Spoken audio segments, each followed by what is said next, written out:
안녕하세요. 이근철입니다.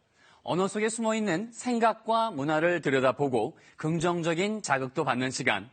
자, 오늘은 제가 여러분과 함께하는 마지막 시간인데요. 2016년을 잘 마무리하시라는 의미에서 행복과 관련된 이야기를 해볼까 합니다. 자, 우리는 매일매일 아침에 잠자리에 일어나서 다시 저녁에 잠자리에 들 때까지 수많은 일들을 합니다. 자, 언뜻 보면 그냥 반복되는 일상처럼 보이지만 사실은 정치적, 경제적, 사회적, 그리고 문화적으로 다양한 분야에서 다양한 활동에 직접 참여하거나 혹은 간접적으로 수많은 경험을 하게 되죠. 그런데 이런 모든 활동의 근본 목적은 무엇일까요? 당연히 나의 생존일 겁니다. 하지만 괴롭고 힘겨운 생존이 아니고 바로 행복을 극대화하고 싶은 마음이 그 중심에 있을 테고요. 또 행복한 생존이 개인뿐만 아니라 모두를 위한 공통된 가치일 겁니다. 자, 이렇게 각자의 행복을 극대화하는 것을 우리는 자아실현이라고 하죠. 글자 그대로 스스로 자신만의 나를 찾아 그 열매를 맺을 수 있도록 바로 현실로 만드는 것이란 의미일 테고요. 자, 그리고 자아실현을 영어로는요, self-actualization 혹은 self-realization이라고 하는데요. 스스로, self를, 그죠? 실제하는 actual 혹은 real, 그것으로 만드는 과정zation으로 분석이 됩니다. 자, 우리말, 한자, 그리고 영어 모두 그 뜻이 서로 통합니다. 네. 그렇다면은요, 한번 쭉 계속 볼까요? 네.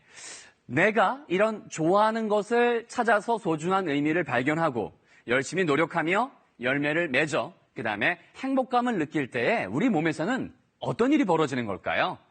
바로 엔도르핀, 세로토닌, 도파민, 그리고 oksytocin과 같은 happy hormones, 행복 호르몬들이 우리를 기분 좋게 해주는 것이겠죠.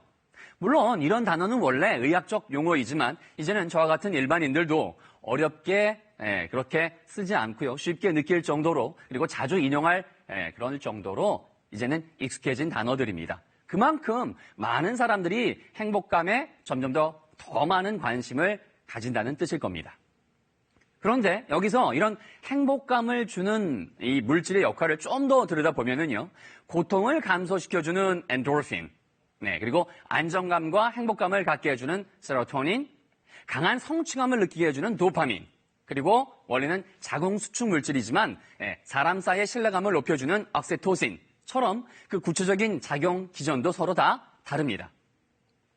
어쨌든 이런 물질이 몸에 잘 분비되고 순환이 되면 기분이 좋아지고 도움을 주지만 그렇지 못하면 사람이 우울하거나 슬퍼지고 부정적이 된다는 건데요. 자, 그런데 이 중에서요, 내가 흔들리지 않고 내적인 평안함과 행복감을 갖게 해주는 세로토닌의 경우는요, 사실 뇌에서 분비되는 양은 전체의 10%에 불과하다는 것 혹시 알고 계셨나요? 자, 세로토닌의 나머지 90%는요, 바로 모두요, the gastrointestinal tract, 위장관강의 enterochromaffin cells, 장크롬 친화성 세포에 저장되어 있습니다.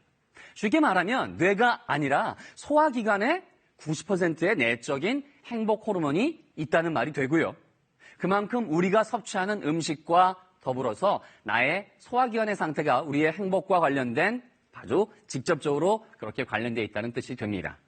또한요, 세로토닌은 햇빛을 받으면 더 활발히 촉진되는 물질이기도 한데요. 결국 우리가 밥을 꼭꼭 천천히 잘 씹어 먹고 식사 후에 산책을 즐겁게 잘 하면 건강에 좋다는 흔한 말이 의학적으로 입증된 셈입니다. 자, 그럼에도요, 여전히 경제적 안정성이 내 행복의 가장 핵심 조건이다라는 생각이 드신다면 다음 예를 함께 보시면 좋을 듯합니다. 만일 내게 지금 당장 2천억이 생기고 나를 좋아해주는 사람들이 1억 명이 있다면 그 기분이 어떨까요? 생각만 해도 천국 같을 겁니다. 자, 여기 보이는 캐나다 출신의 20대 초반의 가수 저스틴 비버. Forbes 잡지 추산 그의 현재 자산은요, 2천억입니다. 연간 수입은 500억 정도 되고요. 자, SNS의 팔로워 숫자는 1억 명 정도 됩니다.